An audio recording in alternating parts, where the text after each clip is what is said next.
de donde vengo también, soy ingeniero comercial y estudié también una maestría en finanzas. He estado en los dos lados, en el lado de emisión de acciones y en el lado de transacciones, es decir, en el mercado. He estructurado fondos de inversión, fondos mutuos, trabajé en Euroamérica, corredor de bolsa. Ahí desarrollé el área de finanzas corporativas, que es el área que hace las emisiones de los bonos y las acciones de las empresas. Así que tengo experiencia en los dos lados, en el lado del mercado, valorizando y transando y comprando y vendiendo para clientes de alto patrimonio, y por el lado de la estructuración de los papeles. Y también hice hartos años clase, así que espero que eso me haya pulido como para recibir cualquier tipo de pregunta. Así que pregunten nomás, porfa. Ningún problema con recibirla. Y interrumpan o si quieren la escriben ahí, hay como un chat. Así que eso. ¿Llegó alguien? Bienvenida, Sí, Natalia. buenos días. Buenos Buenos días, lo días. siento ahí el atraso. Voy a estar sin cámara ya, así que, pero estoy escuchando. Ningún problema. Bueno, entonces voy a compartir la pantalla. Deme un segundo, por favor. Nati, preséntate rápido a Rodrigo, qué es lo que haces tú y qué estudiaste, si tienes conocimientos de esto, cortito. Sí, Mientras Rodrigo, él mira, comparte. yo soy ingeniero comercial, soy la coordinadora ahí de los proyectos de Corfo, los que llegan a la incubadora, y además también tenemos otros programas de aceleración de negocio. En cuanto Ok. a esto, claro, o sea, es un tema súper importante para nosotros, primero porque también brindamos un poco de asesoría a los negocios y porque yo creo que también es fundamental poder conocer justamente para eso, para poder orientarla. Sí, de hecho, bueno, bienvenida. Gracias. Eh, ya me queda súper claro que todos manejan los números, así que súper bien. Súper bien que estén dispuestas a meterse en este mundo que, como les digo, en realidad, como que primero es bien machista y segundo, del punto de vista no machista, sino que del punto de vista que siempre está como lleno de hombres. Y segundo, es un tema que se habla o en la industria misma donde se hacen estas cosas, o en la academia, pero en niveles ya de maestría, un ramo quizás, y a nivel de maestría en finanzas, obviamente un rato, pero no es tan específico, y por eso nace esto, nace Godzillion Academy. Y Godzillion Academy nos dimos cuenta que una de las dificultades que enfrentan los emprendedores y quienes trabajan con ellos son justamente lo último que tú decías, que entender estos conceptos y poder guiarlos para que puedan diseñar una estrategia. Porque es como súper clásico hablar de la estrategia comercial, que es escalar en ventas, la estrategia operacional, de poder implementar el delivery de las ventas, si son líneas de producción o no, si son negocios tecnológicos con líneas de producción en servidores virtuales. eh, pero siempre están esas dos cosas, como la parte comercial, que es lo más importante, las ventas, y la parte operacional es cómo enfrentar el negocio. Pero pocos ayudan a los empresarios a diseñar su estrategia de financiamiento. Y eso es un poco la crítica a nivel país, porque el discurso siempre ha sido que como que los bancos apoyen a las pequeñas y medianas empresas, independientemente si son tecnológicas o no, pero eso, la estructuración de la deuda que hacen los bancos no es muchas veces correcta.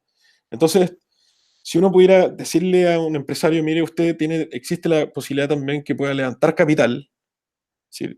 Y pueda financiar un crecimiento, ya sea con tremendo potencial o no tanto, eso es como antiguo, y antiguo en el resto del mundo desarrollado, no en Chile, claramente. Entonces, en esas finanzas nos enfocamos, en las finanzas a nivel empresarial, que se enfocan en conceptos financieros para implementar un aumento de capital. Eso es nuestra idea. Es decir, si usted enfrenta a un empresario, una startup que está creciendo y necesita levantar capital, que es como clásico, ahora están súper en boga los venture capital funds, los fondos de capital de riesgo, perdón. ¿Y por qué están en boga? Porque están buscando salir a tomar posiciones en estos activos, pero los que están dentro de los activos muchas veces no entienden cómo valorizar su propia empresa y los que lo asesoran tampoco. Y eso es un poco lo que nosotros queremos hacer. Y al final del día, lo que hacemos son temas de valoración, valor actual neto, emisión de acciones, cómo calcular una emisión de acciones y un porcentaje, qué porcentaje entregar a los inversionistas. ¿Por qué entregar un 5, un 10, un 16%? ¿De qué depende? ¿Y quién está ganando? ¿El que emite gana? ¿El que entra gana también o no? Y eso también se puede definir. Y eso nosotros encontramos que faltaba y en eso nos enfocamos. Entonces, son como las finanzas de la etapa de arranque, donde al principio es deficitaria, y luego también puede ser hasta deficitaria porque requiere más capital para seguir creciendo. Entonces, lo clásico era crecer en función de la capacidad de utilidades. Pero eso es como las pequeñas y medianas empresas, como que todas tienen eso como puesto en el seteo financiero, pero no es tan así. Las grandes empresas, como ustedes saben, van al mercado de capitales, emiten acciones, emiten bonos, se financian, siguen creciendo y pueden financiar su plan de crecimiento, e incluso refinanciar sus errores de financiamiento. Pero las medianas y pequeñas no, porque el concepto de cuánto vale una empresa simplemente es como que está cuando uno lo puede reflejar en la bolsa, pero uno puede determinar un rango de valor. Y eso se trata de este taller. Entonces, vemos 4 elementos. El primer elemento hoy día es cómo construir un flujo de caja. Y este flujo de caja lo que hace es finalmente determina una utilidad proyectada. Y también determina lo más importante del flujo, que son sus ventas. Entonces, nosotros podemos utilizar estos 2 elementos, tanto las ventas como los flujos, para poder valorizar la compañía. Entonces la pregunta es, 2, ¿cómo hacemos eso? ¿Cómo a partir de un flujo llegamos a una valorización? Un flujo tanto arriba de las ventas como su utilidad proyectada, porque puede ser que la utilidad sea 0 o negativa en los primeros años. Se la pregunta es cómo la valorizamos entonces. Bueno, a partir de sus ventas. Y esa lógica es la que vamos a ver la próxima semana, en el segundo módulo. Y el tercer módulo ya son indicadores, cómo nos podríamos acercar a un fondo de inversión, dado que ya entendemos cómo calcular un rango de valor. Ustedes dirán, pero ¿cómo en una hora vamos a gastar cómo valorizar una startup? Bueno, a nivel de concepto. Obviamente que calcular un rango de valor no quizás sea agresivo hacerlo en una servilleta, pero podrían calcularlo. Tercero, los indicadores, ¿cuáles son los relevantes hoy día? Entonces vamos a ver valor presente neto, eso está en inglés, por si acaso. Valor presente neto, tasa interna de retorno, la clásica, tasa interna de retorno. Aquí vamos a ver un poco más de cálculo, pero tampoco es tan difícil. Retorno sobre la inversión, esto además que lo conocen ya. Y acá hay un concepto igual interesante, el valor económico agregado. En varios lugares hablan de agregar valor, pero bueno, podemos medir de manera económica / financiera cómo están agregando valor o no, sí o no. Y eso sí, sí es un indicador y se llama Economic Value Added, o valor económico agregado, y se puede determinar, y eso es un dato interesante para quien va a entrar o evaluar una empresa para poder hacer una inversión. Y luego los múltiplos. Es súper clásico escuchar también, o lo más probable que lo han escuchado o leído incluso, que las empresas se valorizan en función de ciertos múltiplos. Múltiplos por las ventas, múltiplos de utilidad. Bueno, ¿por qué? ¿De qué depende? ¿Qué significa este múltiplo? ¿5 veces, 7 veces? ¿Qué es eso? Eso es lo que vamos a revisar también. Y finalmente vamos a hacer cálculos para hacer una emisión privada de acciones. O sea, vamos a decir, una empresa está en tal rango de valor, entre 3, por ejemplo, entre 3 y 5 millones de dólares y requiere levantar $1 millón. ¿Qué porcentaje de la empresa debiese emitir? Y vamos a hacer el cálculo fino de cantidad de acciones y precio por acción a emitir, que es lo que finalmente suscribe un fondo de inversión. Entonces la pregunta es, ¿cómo lo calculamos? Créanme que lo vamos a hacer en una hoja de Excel. No, ni más ni menos tampoco. Obviamente que eso tiene que estar acompañado con un pacto de accionistas, que es lo que va a regular la entrada del inversionista y todo, que también lo vamos a conversar ahí. Pero al final del día eso es lo que vamos a calcular. Así que ese es el taller que vamos a revisar. Y luego vamos a hacer un pequeño módulo de aplicar. Es decir, vamos a calcular, vamos a hacer un cálculo, todo junto, de una empresa, con lo que aprendimos, y después vamos a hacer una emisión de acciones, calcularla también. Que es un poco, van a quedar ustedes con esas 2 herramientas, tanto el pequeño Excel para poder hacer cálculos de valoración y un pequeño Excel para poder hacer cálculos de emisión privada. Pero más que lo de Excel, es que van a entender, estoy seguro que sí. Sí, estos son los módulos, el nivel de detalle, lo que vamos a revisar hoy día, del flujo del modelo de negocio hasta el flujo de caja. Cómo lo calculamos, y no es ni más ni menos que suma y restas, pero es importante que igual lo entiendan. Porque a partir de eso llegamos a lo que se denomina rangos de valor, valorizar startups. Y aquí dice, por ejemplo, en el módulo 2, del flujo de caja a rangos de valor. Claro, a partir de este módulo 1 vamos a inferir sobre rangos de valor. Y ahí está el último punto, si quieren acá, por favor, dice cuánto cuesta versus cuánto vale. Exacto, es decir, ¿cómo eso de cuánto cuesta versus cuánto vale? Sí, uno puede determinar cuánto cuesta echar a andar el plan de crecimiento y cuánto vale también se puede calcular. Entonces, a partir de eso uno puede entregar un porcentaje entre los conceptos de creación de valor, etc. Y luego, cuando ya están estos dos conceptos claro, entramos a los indicadores y luego hacemos los cálculos de emisión privada de acciones, como les conté. Así que, bueno, Cristóbal y yo somos los que fundamos esto.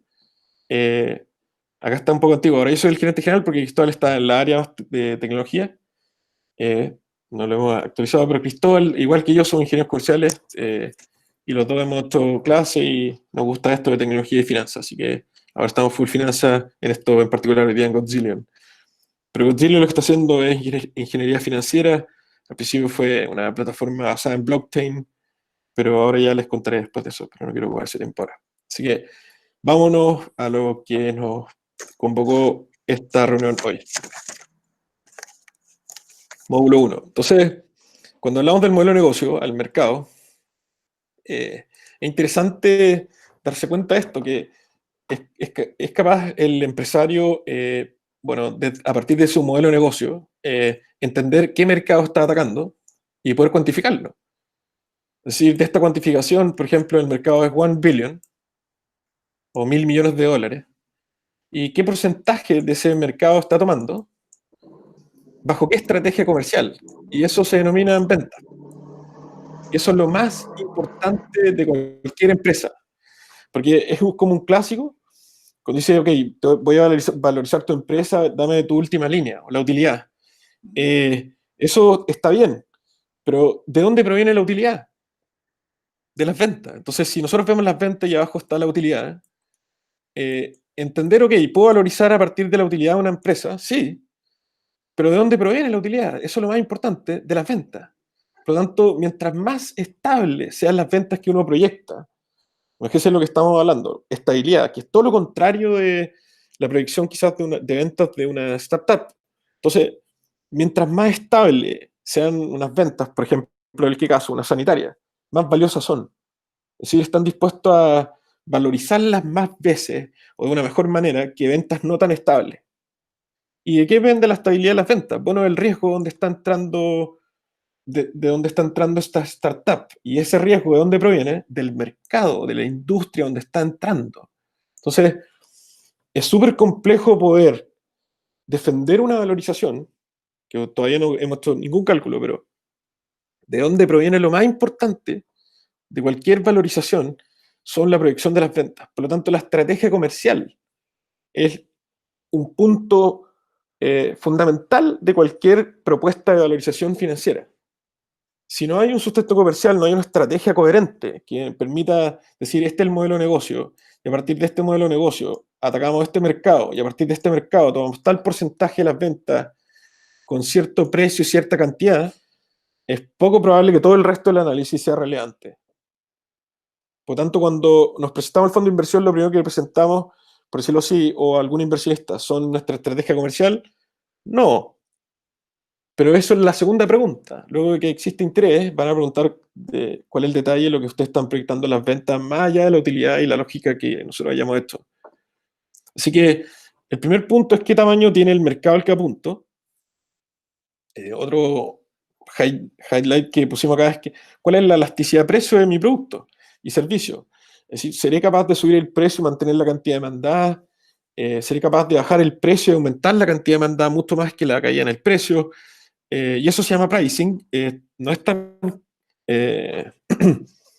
clásico en proyección de ventas comerciales, pero si hay una estrategia comercial detrás, probablemente el que lo está haciendo sabe que esos precios no tienen por qué ser estáticos en el tiempo. Y mientras más inelástico sea el precio, mayor capacidad hay de sostener esas ventas y darle calidad a las ventas. Como por ejemplo, hoy día los servicios de inteligencia artificial que están siendo brindados en la industria minera están, por un lado, optimizando la estructura de costo del servicio minero y están haciendo que sea inelástico al desempeño de la minera. Por lo tanto, un pequeño alzan el precio que están brindando esas compañías a la minera versus la cantidad demandada le está afectando bastante poco. Así que estamos viendo ese tipo de análisis dentro de startups, enfrentándose a empresas gigantescas, eso es lo que quiero decir. ¿Quién paga por mi producto? O servicio, o ambos.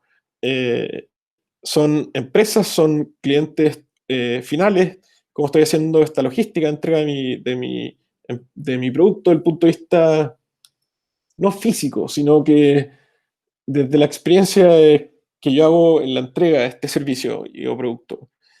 Sobre todo hoy en día, cosas que antes no podríamos haber imaginado, la estructura de costo cambió. ¿Y cuál es finalmente la estrategia para obtener clientes y facturar? En todo ámbito, desde una pequeña consultora, desde un pequeño banco de inversión, hasta tremendas compañías de consultoría, desde incubadoras que están atendiendo una pequeña cartera de clientes a incubadoras que están en toda Latinoamérica. Por lo tanto, ¿cuál es la estrategia para obtener clientes y facturar? Si es que esa estrategia es coherente, soporta lo que se denomina ventas. Y ese es el elemento más importante de cualquier valorización. Si no hay una estrategia coherente que soporte la proyección de venta, es bastante difícil valorizar una empresa de etapa temprana. Ustedes miran, pero yo estoy asesorando empresas que no son capaces ni siquiera de valorizar, perdón, de proyectar sus productos ni servicios y tampoco pueden proyectar tampoco cantidades ni nunca han vendido nada. Bueno, esas empresas justamente están siendo subsidiadas por el Estado. Pero cuando si no llegan a la etapa de que van a ir a buscar capital privado y no son capaces de poder tener un plan coherente de 3 años, estamos hablando de proyecciones de 15 años, 3 años al menos, y cómo eso se traduce en valor, y eso es suficiente para poder hacer un levantamiento de capital para un plan de 3 años. ¿Cuánto valor tiene eso? Es lo que podemos resolver acá, 5 años también. Entonces, ¿qué cantidad de proyectos a vender y por qué? ¿De qué depende? Y eso es el primer elemento a sostener en una valorización, es decir, cuáles son los precios que están soportando. Imagínense ustedes mismas, cuáles son sus productos, servicios, cuáles son los precios que están cobrando, cuál es la estructura de costo asociada a eso. ¿Hay algo variable, hay algo fijo, 100% fijo? ¿Cómo se financian?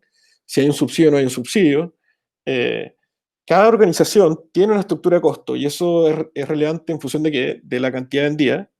¿Por qué? Porque mientras más vendo, más estructura necesito. En algunos casos y en otras no. Por ejemplo, las empresas tecnológicas, cuando estamos escalando en servicio, hoy día es lo que se denomina en containers, y eso está, la idea es que cada vez que se requiera un usuario más o una cantidad más vendida, tengamos la capacidad de poder crecer justamente en la misma capacidad de entregar el servicio a todos los otros que ya están dentro de nuestro pipeline de procesos. Y eso se llama contenedores y son máquinas virtuales que crecen a medida que crece la cantidad vendida. Eso en el mundo físico no es tan fácil, pero por eso existen los costos fijos y los costos fijos van creciendo a medida que va aumentando la cantidad vendida. Entonces, ¿qué cantidad vendida proyecta y por qué? ¿Cómo? ¿A qué precio? O mix comercial. ¿Cuántos precios existen hoy día y cuántos tipos de clientes? Por ejemplo, si es un servicio, le van a cobrar dos por igual, o si viene un cliente que va a comprar una cantidad mayor, lo van a tratar con un descuento.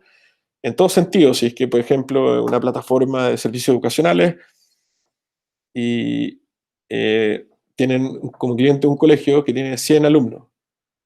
Y después tienen a una municipalidad que a su vez tiene 10 o 15 colegios abajo. ¿Sí? ¿Cómo van a tratar a esos dos clientes? ¿De la misma manera? Eso también afecta las proyecciones. Y eso se llama, si no hay un mix comercial detrás, probablemente la proyección puede estar no tan robusta, por decirlo así. Entonces, en función de esta proyección de ingresos, que son las ventas, ¿cuál estructura de costo asociada que soporte esas ventas tendríamos? Y esa estructura de costo asociada a esas ventas hay de dos tipos. Están los costos fijos, que no dependen de las ventas, y los costos variables, que sí dependen de las ventas. Entonces, cuando armemos o estemos comentándole a nuestros incubados, a la empresa que estamos asesorando, conversando o tomando la decisión de entrar o no entrar, la estructura de costo relevante sí es relevante. ¿Por qué es relevante? Y no sumarlos todos, como por ejemplo en un año tuvimos costos y gastos por 123 millones. ¿Por qué no podríamos juntarlos todos? Y sí deberíamos separarlos. Porque esa estructura, es decir, cuánto del total de costo son costos fijos y cuánto del total de costo o qué relevancias del total de costo son costos variables, nos va a ser más o menos sensible frente a un cambio en las ventas. Y un cambio en las ventas es justamente el riesgo operacional. Entonces, piensa en esto, un restaurante vendía, y de repente no vendió nada, nunca más, durante meses. Y realmente comenzó a vender de nuevo, La estructura de costos que había acá, cuánto fijo, cuánto variable, es absolutamente distinta a la estructura de costos que hay acá. Y no fue en afán de echar gente, simplemente el negocio hoy día está enfrentado con otra estructura de costos. Y si quiere sobrevivir, tuvo que adaptarse. Entonces, ¿cómo debemos enfrentar el futuro a nivel de estructura de costos, tal cual se enfrentó en los años 80 nuevamente? Ustedes dirán, ¿pero qué pasó en los años 80? Bueno, apareció el concepto a fines de los 80, principios de los 90, de outsourcing o externalización de servicios. ¿Y qué es lo que finalmente era outsourcing? Era sacarse costos fijos de la estructura de costo y hacer más variable la estructura de costo. Es decir, si el CCU, perdón, Compañía de Cervecería Unida, aumentaba la cantidad vendida de cerveza en el verano, ¿quién le brindaba la mayor capacidad logística? Significaba que esa capacidad logística él la tenía que tener guardada durante el año o la podía consultar esporádicamente esos aumentos de logística que requería. Bueno, finalmente todos los camiones que transportan CCU, Coca-Cola y lo que sea, ninguna es de los que producen los líquidos, tanto alcohólicos como no alcohólicos. Entonces, esa estructura de cómo enfrentar el negocio, de los ingresos proyectados que estamos acá, cómo enfrentar ese negocio, con qué estructura de costo, es lo que hoy día va a hacer que una empresa sea capaz de enfrentar los mercados o no. Entonces, ¿cuál creen ustedes que están menos preparadas para enfrentar cambios bruscos en las ventas o nuevas estructuras de negocio? Los que más costos fijos tienen. Entonces, es relevante solo preguntarse, oye, ¿cuál es la utilidad de la empresa o cuáles son las ventas de la empresa? No, hay que ver cuál es la estructura con que están enfrentando el negocio. Esos son los costos fijos y costo variable. ¿Por qué? Porque dado que existen costos fijos, existe un punto de equilibrio. Y a partir de ese punto de equilibrio, que sería un nivel de ventas mínimo, o sea, 100 millones,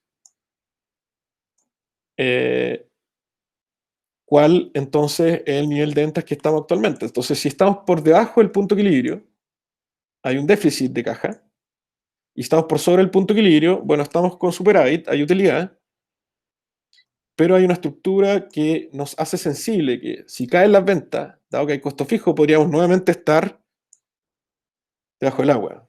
Y esos déficits son fundamentales en una empresa de etapa temprana o en etapa de arranque, o una startup, o una empresa que está facturando, está creciendo brusco en su facturación, tener la capacidad de poder financiar esos déficits. Y piensen ustedes, están creciendo fuerte, están facturándose 30 millones de pesos mensuales, 60 millones de pesos mensuales, ya están casi a $1 millón al año, y necesitan crecer, tomar un nuevo mercado, un nuevo cliente o invertir en tecnología y software, y de repente van y ¿qué? ¿Van a ir a un banco a pedir el dinero? No, ustedes saben que eso no funciona acá. ¿Y por qué no? No es que la empresa sea mala, es porque no está el correcto el financiamiento. Entonces, ¿quién va a financiar este tipo de empresa? No es deuda de banco, pues es deuda high yield, pero deuda de banco no. ¿Y cuáles son los otros que entran? Bueno, el fondo de inversión. Entonces, si nosotros le explicamos al empresario, al entrepreneur, que existe la capacidad de financiar esos déficits dado que tiene una estructura de costo actual, y poder soportar un crecimiento de sus ventas, le abre una gama de opciones y hace que entendamos que podría existir esta capacidad de levantar capital. Entonces, ¿de dónde proviene toda esta lógica de valorizar y poder levantar capital finalmente? De sus ventas, primer elemento. ¿Cómo enfrenta el negocio? Es relevante, sí, porque lo hace riesgoso o no más riesgoso frente a un cambio en las ventas. Si más costos fijos tiene, más sensible se va a ver frente a un cambio en las ventas.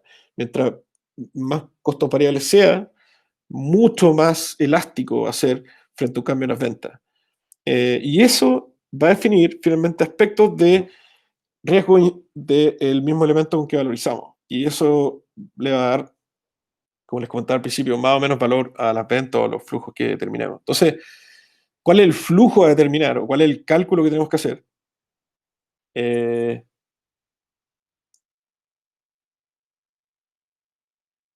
Primero, determinar las ventas. Segundo, determinar la estructura de costos con que enfrentamos esas ventas, ya sea costo variable y costo fijo. Y por último, la diferencia entre las ventas y los costos va a ser lo que denominamos el resultado operacional o el flujo de caja proyectado. Va a haber una diferencia que podríamos acá usted mirar, pero hay que sumar la depreciación, sí. Pero muchas veces la depreciación igual hay que reinvertirla, por lo tanto, entre que la sumamos y después la restemos, mejor la consideramos como costo de venta y ya está. Así que, desde el punto de vista de los costos fijos, me refiero. Entonces, determinar el resultado operacional proviene de dos elementos. Por un lado, de sus ventas y por otro lado, del costo de venta. ¿Qué significa costo de venta y los costos fijos? Cómo enfrentan el negocio. Y el resultado operacional sería, a nivel fundamental, un porcentaje de esas ventas. Si las ventas son un 100%, y el resultado operacional va a ser un porcentaje de esas ventas, que podría ser, por ejemplo, un 10%. ¿Eso es correcto o no es correcto? ¿Eficiente o no? Eso lo vamos a revisar también, pero no es per se eficiente o deficiente, sino que hay que compararse. Y del punto de vista de la sensibilidad de este flujo de caja, nos podemos hacer la siguiente pregunta.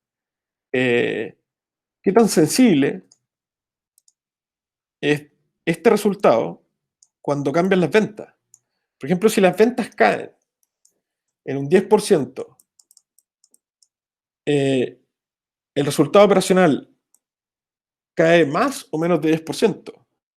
Bueno, esas son preguntas que vamos a responder ahora, pero dado que existen dos tipos de costo, es que el resultado operacional se ve amplificado, es decir, va a caer más de 10%. ¿Y cuándo sería 100% que cae la venta 10% y la utilidad cae 10%? Bueno, cuando no existieran costos fijos, que eso es súper poco probable. Entonces, cuando nosotros estamos hablando de determinar un resultado operacional para poder determinar un rango de valor, tenemos que tener claros dos elementos fundamentales. Uno, las ventas proyectadas, 1, 2, 3, 4, 5 años, y la estructura de costo con que enfrentan esas ventas. Primero, los costos variables, que son correlación absoluta de las ventas, comisiones por ventas, aumento en la capacidad instalada, etc.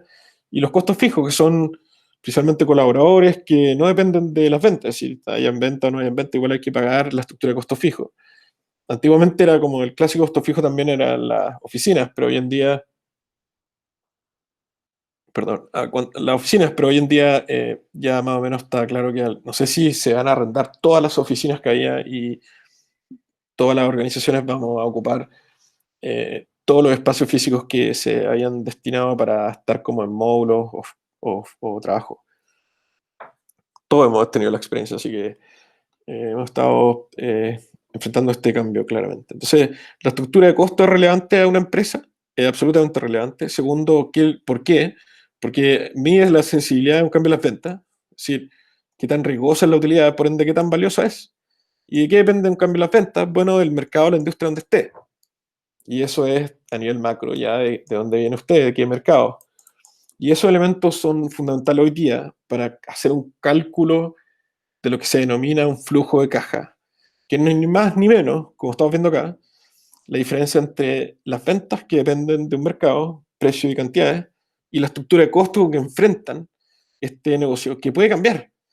Puede ir aumentando los costos fijos bruscamente a medida que crecen y el resultado operacional estar casi siempre cercano a cero durante 1, 2, 3 años. Entonces, ¿cómo vamos a valorizar esa empresa? Bueno, a partir de sus ventas proyectadas. Probablemente van a decir que vale 100 veces la utilidad que proyecta.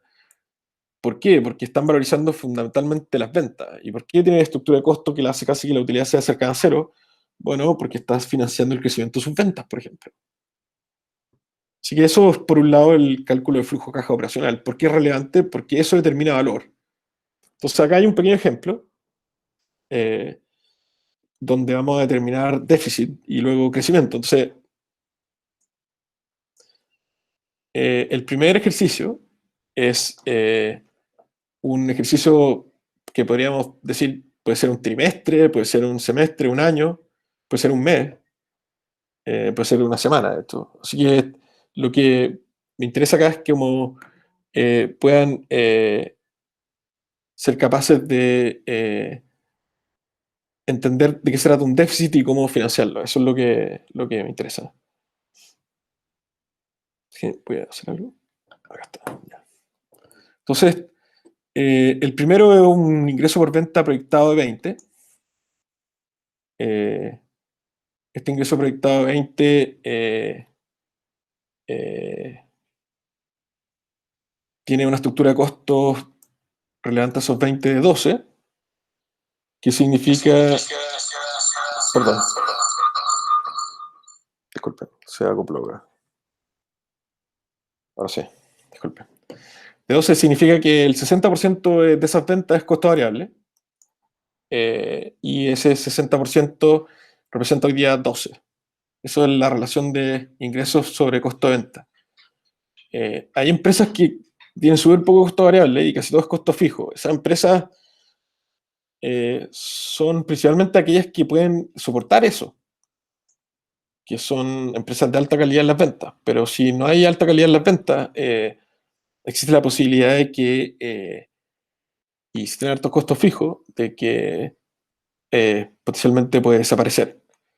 Y, por ejemplo, ¿qué empresa hoy día tiene altos costos fijos y estabilidad en las ventas? Una sanitaria. ¿Quién tiene estabilidad en las ventas también hoy día? Un banco, con altos costos fijos, pero cada vez menos margen. Entonces, estos costos fijos cada vez son más relevantes dentro de esa estructura. Entonces, imaginemos esto, donde tenemos ventas proyectadas de 20, costo variable de 12, 60% de esas ventas. Nos da un margen de contribución de 8. Pero los costos fijos son 20. Por lo tanto, hay un déficit de 12. Ya, la empresa está perdiendo plata. No, porque no sabemos en qué etapa está en ese momento. Quizás está recién partiendo. O sea, la pregunta es, ¿cómo lo hacemos entonces? Bueno, hay que financiar esos 12. ¿Y quién pone los 12? ¿Plata prestada? No, porque si le ponemos plata prestada va probablemente agregar otro costo fijo y puede terminar rompiendo la empresa en esta etapa. Entonces, ¿quién entra? Probablemente incubadora, subsidio, fondos de early stage, angel ventures en esta etapa. Bueno, siguiente ejercicio, pues el mes después, vende 40, creció al doble, 100%. La estructura de costo variable es la misma, 24 costo variable, pero ahora tiene un margen de 16, es el mismo 60% de los 40. Y de estos 16, ¿qué contribución de qué contribuye a financiar los costos fijos? ¿Cuántos son? Los mismos 20. Por lo tanto, de nuevo, tenemos 4 déficit, como quieran llamarlo, o pérdida, como le dicen algunos. Hay que financiarlo. ¿Para poder llegar a qué? Al siguiente periodo. El siguiente periodo, ¿cuánto esperamos vender? 60, 36 de costo variable, margen de contribución 24. 20, los mismos costos fijos, utilidad o flujo de caja o resultado operacional positivo, 4, asumiendo que los ingresos y costos son del mismo periodo. Que en la mayoría de las veces suceden más bien de los costos, no tanto de las ventas, pero asumiendo que es el mismo periodo, 4. Podríamos concluir aquí que el punto de equilibrio está entre medio. entre los 40 vendidos y los 60 vendidos acá. Siguiente ejercicio vendemos 80, siguiente ejercicio 100. Y en 80 ya tenemos un flujo, un resultado operacional positivo de 12, y ya vendiendo 100, 60% de su costo variable, margen de 40, costos fijos, los mismos costos fijos. En 5 meses ya está, 5 trimestres, como quieran llamar, está ganando el 20% sobre sus ventas. Por lo tanto, esta puede ser una evolución hacia arriba o una evolución negativa también de cualquier resultado en una etapa temprana. Entonces alguien dirá, bueno, ¿qué hacemos entonces? ¿Hay que poner capital? Esa es la segunda pregunta, exactamente. ¿Hay que financiar esto? Sí, hay que financiarlo. Y bajo ese punto de vista, ¿cuál es el financiamiento que se requiere? Bueno, entonces, ¿cómo lo calculamos?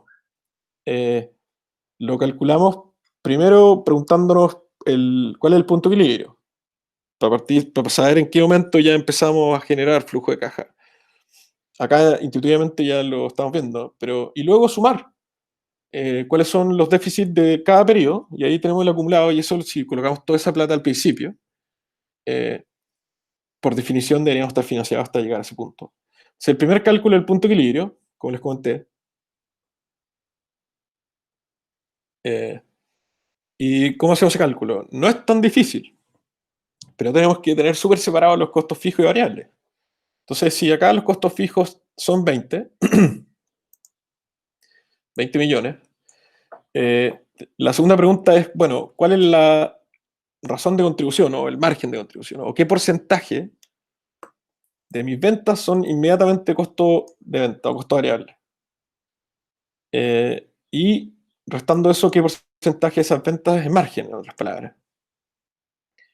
Entonces aquí nos damos cuenta que el 60% de las ventas es costo variable y por definición el 40% es margen de contribución. Es decir, por cada 100 pesos que factura esta empresa, 100 dólares, como quieran llamar, por cada 100 dólares, 40 dólares quedan para ser distribuidos en los costos fijos. Si los costos fijos son 10.000 dólares, bueno, eso es otra cosa. Nos dice cuál es el nivel de ventas mínimo que tenemos que hacer. Entonces, 40% es el segundo dato. ¿Y cómo calculamos el punto de equilibrio? Bueno, decimos una razón despeje de ecuaciones, pero súper simple. Si nos queda el 40% de las ventas, y ese 40% tiene que ser al menos ¿cuánto? 20. ¿Cuánto tenemos que facturar? Tenemos que facturar entonces 50. ¿Por qué? Porque el 20% de los 50, el 60% de los 50, perdón, es costo, y 40% de los 50 es margen. Entonces, de los 50 le sacamos el pedazo que es costo, 6 por 5, 30, y le sacamos el 40% que es margen de contribución, 20, y esos 20, que es lo que queda después de pagar los costos variables, es igual a los costos fijos. Hemos encontrado las ventas de equilibrio. ¿Cómo se calcula? Es súper fácil, son los costos fijos dividido en el 40%. Y eso igual a 50. En otras palabras, 20-04. ¿50 qué? 50 millones de pesos. ¿Podrían haber hecho el cálculo en cantidad? Sí, dividiéndolo por el precio, encuentran la cantidad de vender. Fíjense que tienen un producto o un servicio. Si fuera un mix es un poco más complejo, pero no es más ni menos que eso. Si pueden determinar qué porcentaje de las ventas queda como contribución y todo el resto sea costo variable directo de producción de esas ventas, soportar esas ventas, pueden identificar ese punto de equilibrio. En este caso, 50 millones que están ubicados acá. 50 millones. Entonces, 50 millones, ¿cuánto es la utilidad? Veamos. El margen de contribución es 40% de eso, 20 millones.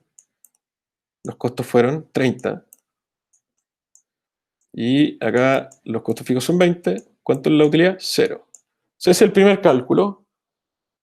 ¿Cuánto tiene que vender esta empresa para poder iniciar al menos su financiamiento propio? Ustedes dirán, pero hay empresas que nunca se financian durante harto tiempo. Sí, pero están generando ventas, ¿sí? Están creciendo también. ¿Sí? Imagínense que no están creciendo las ventas y más encima no gana plata. Es un estado no muy grato, la verdad. Entonces, este es el primer punto que hay que calcular, cuánto es las ventas al menos, para no perder ni ganar plata. Y luego el siguiente cálculo es el déficit para poder llegar ahí. ¿Cuánta plata necesitamos para poder llegar ahí, asumiendo que tenemos financiados los costos que provienen de las ventas, pero igual hay un déficit. ¿Y cuánto es ese déficit? Es la sumatoria de estos déficits. Entonces, ¿cómo lo calculamos? A través de un déficit acumulado. Como les dije, esto no es rocket science. ¿Se pueden hacer estos cálculos? Sí se pueden hacer. ¿De qué dependen? De las ventas proyectadas, de la estructura de costo que está soportando estas ventas, y hay un déficit, 12. Entonces, el primer monto es 12. Siguiente monto a financiar, 4. Por lo tanto, ya teníamos 12 negativos, ahora tenemos 16 negativos. Siguiente monto a financiar, ya es positivo. Perfecto. Entonces, ¿cuál es el máximo? 16. ¿Qué significa?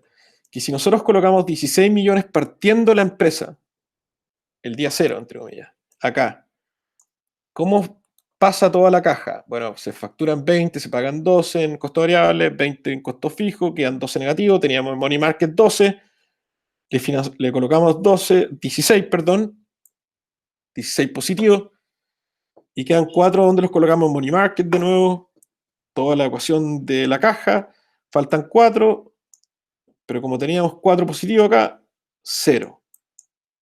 Financiamiento, logramos llegar ahí. ¿Cuánto costó en capital 16 millones? ¿Quién va a colocar esos 16 millones? Puedo invitar a un fondo de inversión. La pregunta es qué porcentaje le deberíamos dar por esos 16 millones. Hacia allá vamos a ir. Y hacia allá es la lógica de que lo que queremos buscar. Es decir, ¿por qué iríamos levantar capital con un fondo? Bueno, si fuese una empresa con un contrato, no sé, con ultra específico, por ejemplo, con, no sé, con la NASA, específico de 3 años, que las ventas son extremadamente proyectables, el capital llegaría a raudal. Pero hay muchas veces que las compañías, hay un concepto que estamos con el profesor Edmunds escribiendo ahora, le mandamos recién el libro a la editorial, que es competir por capital. Todas las empresas tienen que competir por capital. Todas le enseñaron a competir por el mercado, pero competir por capital, y sobre todo ahora. ¿Por qué se está acelerando la energía verde? Porque esas empresas no quieren ser verdes, lo que quieren es seguir financiándose. Así que lo que buscan es estar preparadas para ir a buscar capital, porque si fueran a carbón nadie les va a pasar plata. ¿Y eso no es malo? No, no es malo. Significa que están buscando la manera que van a competir por capital. Así que bueno, y el resto del déficit se transforma en positivo, así que no hay ningún problema con eso. Entonces, uno de los últimos elementos que está dentro de este estado de resultado, como les comentaba, es el riesgo implícito que tiene este flujo. Entonces, podemos saber la utilidad. Vamos a tomar el ejemplo del mes 5 como ejemplo base. Entonces, ¿qué es lo que estamos viendo acá? Bueno, estamos viendo que se proyectan ventas por 100, con costo variable 60% sobre esas ventas, obteniendo un margen de contribución de 40 para financiar, costo fijo 20, obtenemos un resultado operacional de 20 mil dólares, 20 millones, como quieran verlo, una unidad económica, perdón. Entonces, estos 20 ¿tienen riesgo o no tienen riesgo? Imagínense, da lo mismo ganar 20 millones, por ejemplo, siendo una sanitaria, siendo una empresa forestal, siendo una empresa de tecnología, o siendo una empresa que vende software, o siendo una empresa que está dentro del sector de tecnología y sector retail. ¿Dónde valen más los 20 millones? ¿Valen igual en cualquier empresa o valen distinto? Buena pregunta.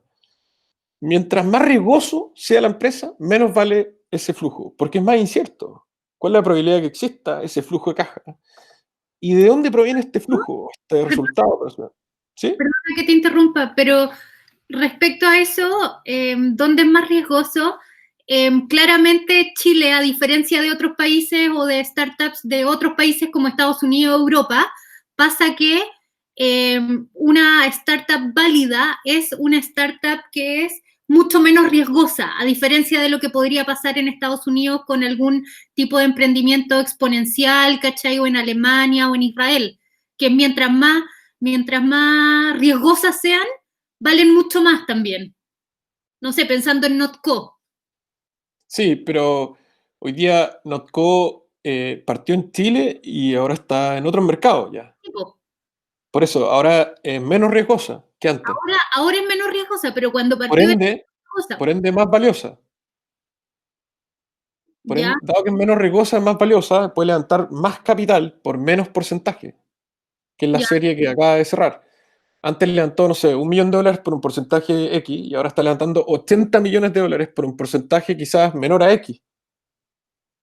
Entonces, mientras más riesgosa sea la empresa, menos vale.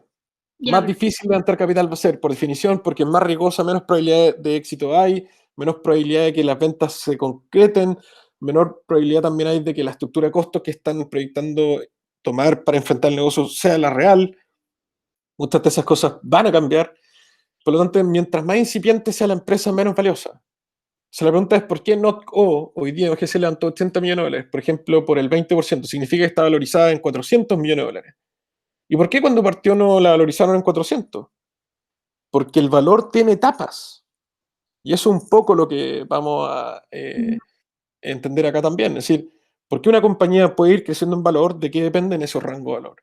Pero a tu pregunta concreta a nivel metodológico, una empresa que está partiendo hoy en Chile vale más o menos si estuviera en esas mismas condiciones en Estados Unidos, vale mucho menos. sí, ¿Por qué? Uno, porque está en Chile, ceteris paribus en el mismo negocio, ya tiene el mismo costo capital, pero lo que hay que agregar a la chilena es dos elementos. Uno, que está en Chile, que hay un credit default swap, que es el costo capital por sobre la tasa libre de riesgo, que hay que sumarlo por sobre, que hoy día está cercana al 2%, es decir, al menos 2% más. Y segundo, a ese costo capital mayor hay que sumarle el efecto de que está en Chile, que es una empresa cerrada y líquida. Y la capacidad de hacer una salida al inversionista actualmente son súper bajas. Piensen esto que NotCo no tenía ningún peso de fondo de inversión chileno apalancado con Corfo. ¿Por qué? Lo mismo la última que llegó. La gran mayoría de esas empresas están tomando series A sin haber tomado apalancamiento de fondos de inversión en Chile. Pero sin cubadas. Entonces, ¿qué es lo que hicieron? La práctica, estructurar su malo negocio, validarlo, pero salir a levantar inmediatamente capital afuera. ¿Y qué es lo que dijeron? Nosotros no vamos a vender solamente en Chile, vamos a aumentar nuestras ventas, está en la nueva estructura de ventas proyectada, ya conocemos nuestra estructura de costos. Para que se hagan una idea, no sé si ustedes saben que NotCo no produce la mayonesa, esto, ni nada de lo que hace, o sabían. Son líneas de producción de empresas clásicas, grandes. Y no voy a hacer el disclosure de cuál, pero hay una empresa grande que produce hartas marcas y aparte le hace la mayonesa a NotCo. Obvio que con su forma y sus ingredientes. Pero no es que NotCo tenga líneas de producción. No. Entonces ya conoce su estructura de costo, conoce cómo vender, aumentar las ventas, y se fue a donde está el acceso a financiamiento mucho de menor precio. Por lo tanto, a misma empresa, Chile o fuera de Chile, vale mucho más fuera de Chile. Yo voy a tomar un poco el consejo también de lo que dijo de Corner Shop, que por favor háganse un favor y salgan rápido de Chile. Es un poco lo que también Cristóbal y yo estábamos en eso. Y es un poco la sugerencia. Si queremos levantar capital, claramente que financiamiento quizás en Chile está estructurado de una manera que existen otros incentivos. Y no incentivo a tomar realmente el riesgo que está siendo creado en nuestros fondos. Por ejemplo, si ustedes piensan bien, un fondo de $30 millones, un 2% al año, eso son 2 por 3, 6, son $600,000 al año en fees por administrar un fondo de $30 millones. ¿Hay interés de colocar el fondo rápidamente? Y no, la verdad que no. Entonces la estructura de fees también hay que repensarla con que están alineados los fondos hoy día en Chile. Chile, el único, tú nombraste a Israel, un caso de éxito Sí. a nivel de venture capital. No hay subsidio al capital de riesgo ya. Así que, pregunta si Corfo esto bien o esto mal a este tipo de valorizaciones.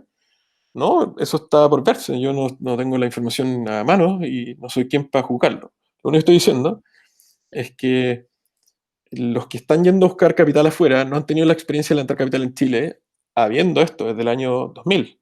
Y además también pasa que muchas veces cuando buscáis capital en Chile, dicho por los mismos emprendedores, pasa que, no sé, pues te quieren prestar 1 millón, pero quieren el retorno del millón completo, ¿cachai? Entonces como que el inversionista además no está dispuesto a perder, que es la lógica de lo que pasa en Israel, lo que pasa en Alemania, ¿cachai? Claro, y eso un poco es la cultura que tenemos a nivel de finanzas empresariales, que no, el banco debería financiar o el fondo o el que quiere invertir cree que está haciendo un negocio inmobiliario con la startup y no es así.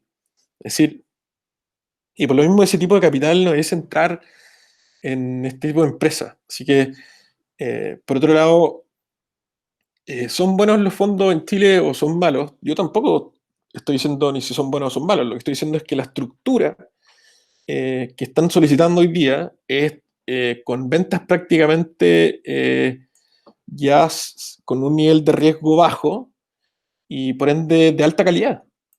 Y eso es difícil de encontrar hoy día. Difícil de encontrar de esto en empresas grandes. Así que quizás van a ir modificándose y van a abrirse más a riesgo operacional. ¿Y a qué me refiero con riesgo operacional? Al potencial cambio en estas ventas. Ya se ya iba con esto, que la pregunta es, ok, si hay un cambio esperado en las ventas,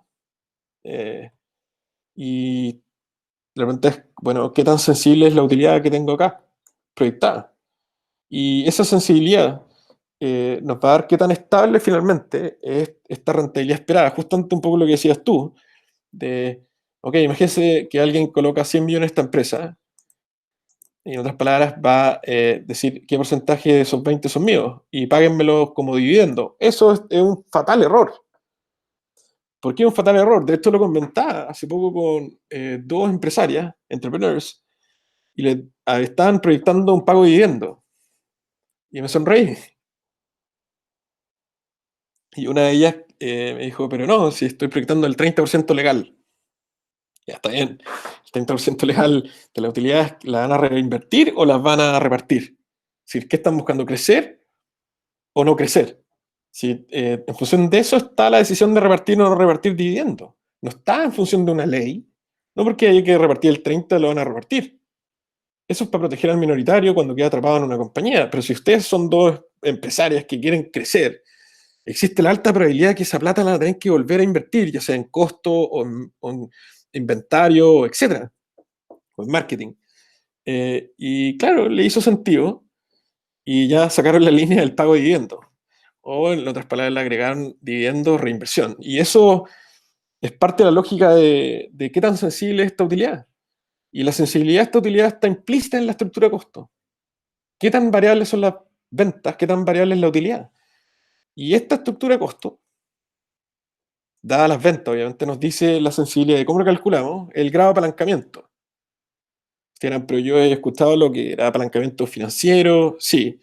¿Pero qué significa grado de apalancamiento en concreto acá? Es qué tan sensibles son mis resultados frente a un cambio en las ventas. Y, por ejemplo, piensen esto, y fue real. Las ventas cayeron 10% en una empresa, por ejemplo, el primer mes de la pandemia. Algunas se fueron a cero, pero asumiendo esto. Entonces, ¿qué pasó con la utilidad? Imagínense que están financiados mes a mes. ¿Cuánto cae la utilidad? Si las ventas caen 10%. O sea, ahí mi pregunta que yo les quiero hacer. Las ventas cayeron 10%, de 100 a 90. La utilidad debe caer de la misma proporción o más. Y este es el último elemento de análisis o construcción de un flujo de caja. Si estamos casi como al final, por decirlo así. Si mi pregunta es, ¿las ventas caen más o menos de 10%? Si las ventas caen 10%, ¿la utilidad o el resultado operacional cae más o menos de 10%? Y la respuesta es más, nunca igual, siempre más. Entonces significa que la utilidad cayó más de 2 millones, veamos. De 100 a 90, de 60 a 54. ¿Cierto? Cayó de 10%. Por lo tanto, de 40 a 36. Y de 36, ¿los costos fijos cayeron? No, siguen iguales. Ah, entonces, de todo lo que cae, hay algo que no cae, exactamente. Y ese es el factor que amplifica la caída. ¿Cómo se llama? Costo fijo. Y por eso es importante detectar la estructura de costos. Porque fíjense, los costos fijos no cayeron, las ventas sí, los costos fijos no. Y es el mundo real. 36 menos 20, ups, caímos a 16. Por lo tanto, el total de la caída fue 4. Y 4 sobre 20, que era el original, representa, o 4 dividido en 20, que le representa el cambio porcentual, es 20%. Entonces, las ventas caen 10, pero la utilidad cae 20. Es decir, se aceleró ¿cuántas veces? 2 veces la caída. Entonces, si las ventas caen 50, que también fue real en muchos aspectos, hay otros negocios que no, que aumentaron bruscamente. Si las ventas caen 50, ¿en cuánto veces cae la utilidad? Bueno, ¿cuánto estamos haciendo el factor de aceleración? Si caían 10, caía 20, eso era 2 veces. Entonces, 2 veces 50 significa que la utilidad cae en un 100%, y eso significa que se va a cero. Entonces, ¿cómo podemos calcular cuál es el grado de apalancamiento que hay acá adentro? Bueno, es la relación entre el margen de contribución partido por el margen menos los costos fijos, que en este caso es 20. Y eso igual a, perdón, no es dinero, esto es 40 dividido en 20, esto es 2. ¿2 qué? 2 veces, 2 por. Es decir, una caída de 50% de las ventas provoca una caída de 100% de la utilidad. Una caída de un 30% de las ventas se amplifica 2 veces, por lo tanto sería un 60% en la caída de utilidad. Y este cálculo, que el grado de apalancamiento, sí, esto está leverage operacional, es una L, pero en realidad Spanglish, disculpen. Esto es grado de apalancamiento operacional. ¿Cómo se calcula? Igual al margen, como les dije, dividido en margen menos costo fijo. Eso mide el grado de sensibilidad de esa estructura de resultados frente a un cambio en las ventas. Y en otras palabras, le brinda, le dice qué tan valioso o qué tan riesgoso es ese resultado frente a un cambio en las ventas. ¿Y de qué depende el cambio en las ventas? Bueno, de la industria donde estén y de esta proyección que están haciendo de abordar ese mercado. Entonces, ¿cómo lo calcula acá? Bueno, eran los 40 millones que era el margen, dividido en los 20 millones que era el margen menos costo fijo, igual 2. ¿2 qué? 2 veces. Y ese es el grado de apalancamiento de esta empresa en particular en ese momento, en ese resultado. Y en otras palabras, ¿qué tan sensible es ese resultado de 20 frente a un cambio en las ventas? Es decir, las ventas estaban acá en 100 y por abajo teníamos el resultado, lo que se conoce coloquialmente como la última línea. Bueno, ¿qué tan sensible es esta última línea? ¿De qué depende? De sus ventas. Bueno, si las ventas se mueven, ¿cómo se mueve la última línea? ¿De qué depende? De la estructura de costos que tenga. ¿Qué tan relevantes son sus costos fijos frente a ese nivel de venta? ¿Y eso cómo se calcula? Con el grado de apalancamiento operacional. Entonces, ¿cuáles son los elementos de un flujo de caja? Sus ventas, por un lado, que es lo más importante de la proyección de un flujo de caja. Por otro lado, cómo enfrentan a esas ventas, que pueden ir cambiando a medida que va pasando el tiempo con la estructura de costos. Pueden partir con costos superiores a sus ventas, no tiene ningún problema, hay que financiarlo. ¿Cómo podemos valorizar eso? Bueno, ya son los próximos módulos, pero teniendo las ventas, teniendo esa estructura de costos, podemos concluir dos cosas. Uno, la utilidad que se proyecta en el tiempo, y dos, qué tan sensibles son esos resultados positivos frente a un cambio en las ventas. Entonces, imagínense que la empresa acá, lo que le está diciendo, cae la venta un 10%. Bueno, tenemos el grado de apalancamiento, significa inmediatamente yo podría calcular sin tener que hacer todo este cálculo hacia abajo, pero decir, ok, dado que es 2, una caída de 10%, inmediatamente puedo decir que voy a tener una caída de un 20% en mi utilidad. Y por ende, ¿qué tan sensible es esa utilidad está dado por ese factor? Y cómo se mueven las ventas está dado por el mercado donde está la empresa. Hay mercados súper estables. Si usted quiere hacer, por ejemplo, una mini central hidroeléctrica, el costo marginal o el precio que está tomando es proyectable. Pero quizás hay negocios que no pueden proyectar tal nivel de estabilidad en sus precios ni en su cantidad demandada. Por tanto, ¿es relevante ese número? Sí, es relevante. ¿Por qué? Porque determina la amplificación, que es lo que les comentaba. Y hay negocios que están mucho más apalancados que otros. ¿Y quién se para el lujo de estar apalancado a nivel operacional? Es decir, con hartos costos fijos, justamente los que tienen estabilidad en las ventas.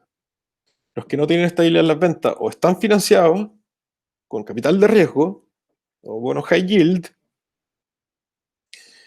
o mejor, sean con una estructura súper liviana, que es casi 100% variable. Es prácticamente imposible ser 100% variable, obviamente.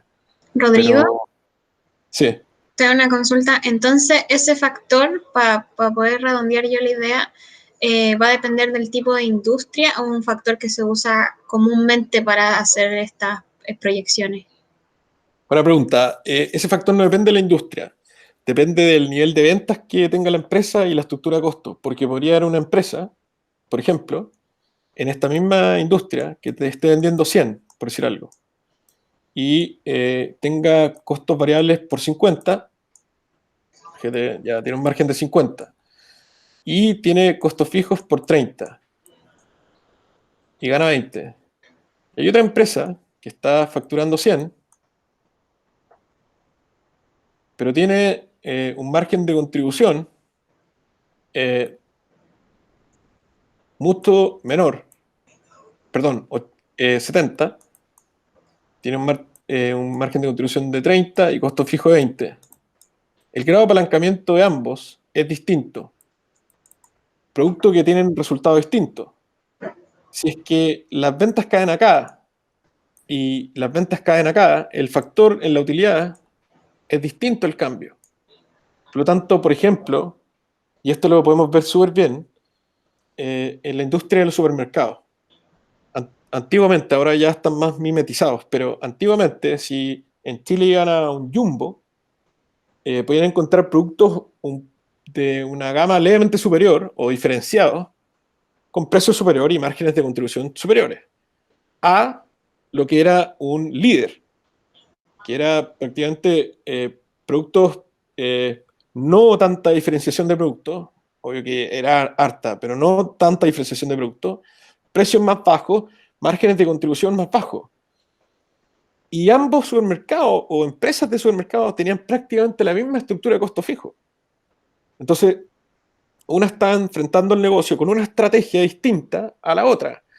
Jumbo era una estrategia de diferenciación, con márgenes distintos, rotaciones distintos, inventario, etc. Y en cambio Líder era liderar con costo. Por lo tanto, esas dos empresas, cuando las ventas caían, a una le afectaba mucho más que la otra. ¿A cuál le afectaba más? A la que está la que tenía mucho menor margen de contribución, que era Líder al final del día. Entonces, ¿hacia dónde están tendiendo las grandes cadenas de supermercados? Finalmente ya están dejando atrás lo de diferenciación y están tendiendo a ser liderazgo con costo, que es eficiencia sobre peso vendido. Y esa eficiencia sobre peso vendido lo que hace es, en otras palabras, medir el desempeño sobre el capital empleado. Así que, entre comillas, ¿quiénes están logrando mejor desempeño o qué estrategia dentro de una misma industria, vender supermercados, va a depender de lo que están enfrentando? El caso emblemático ahora último fue cuando Cencosud anuncia su estrategia junto con Cornershop.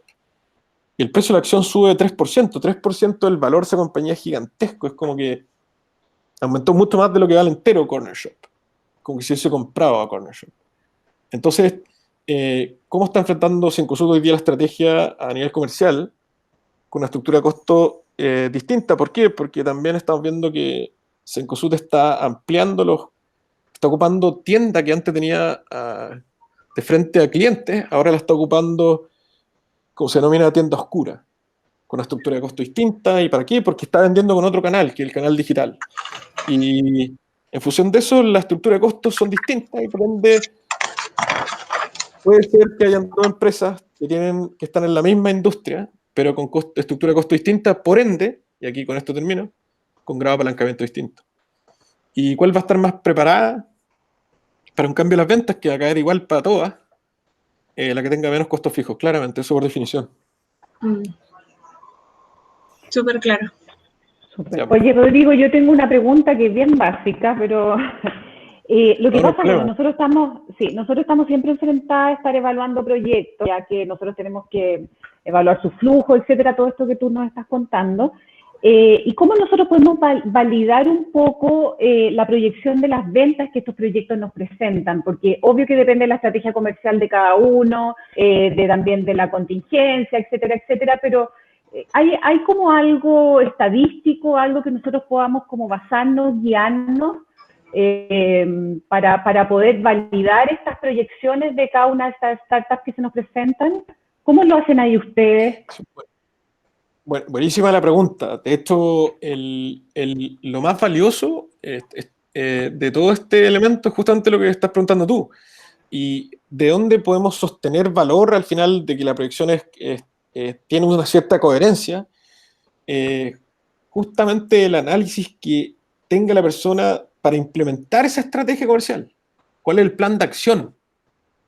Hay gente que tiene una proyección de ventas, pero no tiene el plan de acción. Es decir, ¿cómo lo voy a hacer? ¿Cómo voy a conseguir? ¿Cuáles son las métricas para implementar esa estrategia comercial? Y ese plan de acción es un poco a nivel empresa grande, es lo que se denomina el Balance Scorecard, donde miden las ventas, la estructura de costo y el desempeño, todo esto. Si no hay una metodología clara de cómo abordar esas ventas, es una bonita proyección en Excel, ¿no? Por Claro, tanto, que eso es lo que...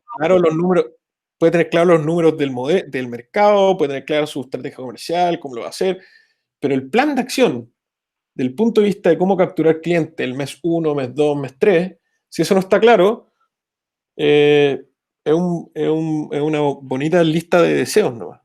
Así que el plan de acción, que era lo que en Europa nos decían el to-do list, que es una hoja. Es decir, ¿cuál es lo que va a hacer? No me cuente más historias de cálculo. Ahora dígame lo que va a hacer, cómo va a conseguir el primer cliente, el primer acuerdo comercial, cómo va a crecer en sus ventas. Y son preguntas duras, a nadie le gusta escuchar eso. A nadie le gusta. Ningún fundador quiere estar apretado con sus ventas. Entonces, si no hay un plan coherente, probablemente no tiene mucho plan coherente de acción, me refiero, implementar. De hecho, McKinsey, que es esta gran consultora, ¿por qué le pagan tanta plata? Porque implementa lo que dice el plan que van a hacer. Y finalmente doblan la estructura de costo o mejoran las ventas. Es decir, se mete adentro y realmente lo implementa. Entonces, del dicho al hecho, como viene el dicho, es Hay mucho mucho trecho. trecho. ¿Cómo acotamos Claro. eso? Justamente con un plan coherente. Por eso, cuando alguien hace una proyección de 20 años, no existe. Entonces, nosotros trabajamos con planes de 3 años, que es un tiempo pasa rápido también. 3 años, ver cuánto es el requerimiento de capital, dependiendo si está recién partiendo la empresa. Si la empresa lleva 2 años de venta, podemos agregarle 3 años adelante y con una cierta lógica de proyección máximo de 5 años. Pero todos sabemos que la estructura de precios, cantidades vendidas pueden cambiar. Pero cómo va a reaccionar frente a esos cambios es lo que le interesa a un inversionista hoy día. ¿Y cuál es el efecto en el rango de valor que tienen estos cambios? Son ciertas herramientas que nosotros podemos calcular y una de esas es este número, que es este grado de apalancamiento famoso. Si nosotros podemos decir, ok, hay una calidad alta porque hay un plan coherente a implementar, pero imagínense el grado de apalancamiento fuese 7, significa que somos súper, súper sensibles frente a un cambio en las ventas. ¿Por qué? Porque ¿cómo calculamos el máximo que va a caer? El inverso del rango de valor. Perdón, el inverso del grado de apalancamiento. 1 dividido en 2, en este caso es 50%. Esa es la caída máxima que aguantaría esta empresa. 50% de las ventas y eso sería 0. Pero si fuera 7, 1 o si fuera 5, para hacer los números no con tanto decimal. Si fuera 5, la caída máxima sería 1 dividido en 5 y eso es 20%. Y 20% es un poco más de un mes de venta. Y muchas empresas tienen estos grados de apalancamiento. Y en industrias que antes era normal estar apalancado, era normal tener 16 garzones, hoy día no es normal. Era normal tener una estructura de costo grande en una empresa, hoy día ya no es tan normal. Y cada vez va a ser menos normal. Entonces, si ustedes me preguntan, ¿cómo poder darle valor o cierto nivel de calidad a una proyección de ventas si es que hay métricas detrás para medir si lo está haciendo bien o mal? Porque, por ejemplo, si uno dice, ya, ¿cómo vamos? ¿Vamos bien o mal? ¿Contra qué nos vamos a comparar? Es decir, ¿esto era lo esperado, no era lo esperado? Y ese plan de acción coherente a implementar es lo que podría darle cierta calidad a esas ventas. Si no está ese plan, y es un Excel que se lo armó no sé quién, que era el asesor de no sé quién, y no lo hizo el empresario propio, o al menos el que está encargado de las ventas, no tiene ningún sentido. Hace un bonito ejercicio. Ahora, obvio. No, y anda a preguntarle a un emprendedor que no es ingeniero comercial cuál es su grado de apalancamiento, no va a saber ni lo que le estáis preguntando, o sea, no. Claro, y ahí es un poco entre comillas, la oportunidad que surge de ustedes, de los que trabajan con ellos. Es decir, tú te has preguntado qué tan sensible eres frente a un cambio en las ventas. No tengo idea. ¿Y qué pasa si pierdo plata? Bueno, se rompe la empresa. Ah, es que yo no he puesto ni un peso, así que me da lo mismo. Bueno, ese emprendedor no debería estar siendo incubado, de hecho, por ejemplo. Claro. No tiene nada que perder, ¿sí? Pero hay otros que tienen mucho que perder, que tienen costos fijos y tienen que apretarse. Por eso a mí me gusta un leve uso de la deuda en las empresas en etapa temprana, porque está como apretado. Tiene que lograr las ventas, tiene que ganar algo de plata. Entonces, no mucha deuda, sí. Pero desde el punto de vista de valorizar cómo darle calidad, es una excelente pregunta. Y eso está en función de si hay métricas detrás para poder medir si el empresario quiere lograr esa venta o no. En nuestra experiencia hemos enfrentado hartas valorizaciones, hartos empresarios de estas características. Y aquellos que no lo tenían claro, y ahí un poco agarrando el último comentario que hiciste, Carolina, es que si nosotros los obligamos, en buena lid, obviamente, a hacer esto, toma una cierta relevancia que antes no la tenía, que era ver cuáles son los potenciales escenarios. Es decir, por ejemplo, ustedes saben qué pasaría si sistemáticamente ahorran, no sé, 500.000 pesos al año en un fondo de inversión inmobiliario durante 18 años. Ustedes miran, oye, pero es que es difícil calcularlo. Eso lo podría ser un pequeño Excel. Entonces, esos cálculos, cuando son, entre comillas, difíciles de hacer con el RAM del cerebro actualmente, pues quizás se juegan niños, pero actualmente, cuando el empresario logra ver y dice, entonces si las ventas cambian, cambia el rango de valor, que es un poco lo que vamos a hacer nosotros, y este cambio impacta en tanto, y esta asesoría ustedes empiezan a dársela, en conjunto con todo lo comercial y la parte operacional, empieza a tomar relevancia el factor financiero. ¿Y por qué las empresas que logran tremendos tamaños son porque se preocupan también de sus finanzas? Es decir, ¿por qué era prioritario para Corner Shop levantar capital? ¿Por qué era prioritario para NotCo levantar capital? ¿Por qué no siguieron tranquilos nomás vendiendo? Porque era parte de la lógica para poder implementar su estrategia. Entonces, eso, piensen que desafortunadamente no entró ningún fondo de inversión chileno. En eso ya han varios éxitos ya. Entonces, muchas veces no es la responsabilidad tanto del empresario, sino que de quienes lo rodean, a nivel de asesoría, igual le cobramos por algo, ¿no? Entonces, mostrar este foco y empezar a catetear con este lado financiero también es responsabilidad del mundo del mercado capital actual que vivimos en Chile. Es decir, todas las finanzas, todas las reformas al mercado capital en Chile ha sido para las grandes empresas. No estoy diciendo nada en contra de eso. Está súper bien. Pero falta un espacio y que no lo va a llenar los fondos de capital de riesgo tampoco. Porque esa industria es boutique. Tal cual ustedes están en una industria boutique. ¿Qué es lo que tiene que entrar? Tiene que entrar otro tipo de estructura de deuda, otro tipo de banco de inversión, que ustedes puedan pedirle, ayúdame con para poder transformarle la cabeza, que piense en finanzas también. Ese tipo de cosas ocurre con grandes empresarios también. Don Horst Polman, ustedes lo conocen. Don Horst partió en Temuco con el supermercado Las Brisas, los años 80, o los 70, parece. Y ahora es dueño de Cencosud, un animal gigante, Cencosud, que significa Centros Comerciales de Sudamérica. Pero ¿quién, entre comillas, le metió esto de las finanzas corporativas, de que finanzas empresariales, que hay que levantar capital, emitir bonos, refinanciarse, crecer, para financiar el crecimiento? Fue Lawrence Goldborn. Y Lawrence Goldborn era el CFO de Horst Polman antes, del grupo, y él fue el que llevó a esta compañía al nivel que era, diciendo que él, pero él fue el que les metió las finanzas corporativas y después salió de la compañía. Pero la estrategia financiera es tan relevante como la estrategia de delivery del producto, que es la estrategia operacional, y la estrategia comercial, finalmente, que es lo más importante. Sí, por favor, sí, no estoy diciendo las finanzas, más importante que las ventas. Pero las ventas sí, las ventas sin financiamiento, un bonito plan también. Entonces, ¿qué es lo que nosotros vimos?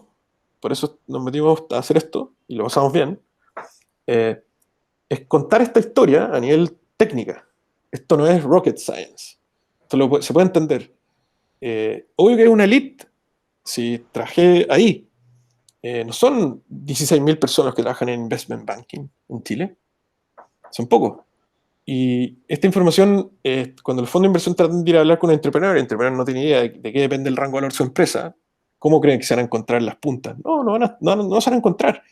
Y una punta tiene el papel, que es el empresario que está emitiendo las acciones, y la otra punta es el dinero. ¿Serán cómo son las puntas? Sí, pues, punta, el dólar se vende en tanto, pero lo compran en tanto. Las acciones se venden en tanto y las están comprando en tanto. Imagínense, nunca se van a encontrar, entonces. Y esos elementos son un poco los que nos definió a nosotros, okay, por dónde deberíamos entrar.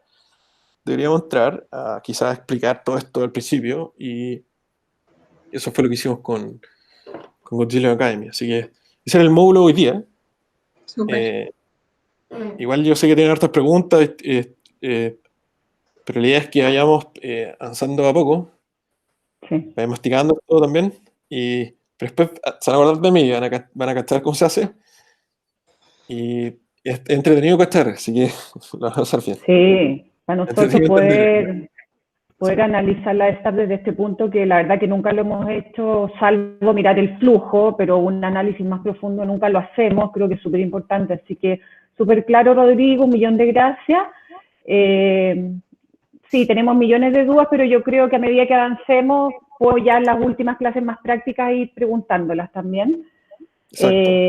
Y mándanos esto grabado, porque yo creo que es bueno verlo de nuevo. A mí de repente como que se me bajaba un poco el internet, así que me perdí ahí algunas cosas, pero quiero volver a verlo. Así que un millón de gracias.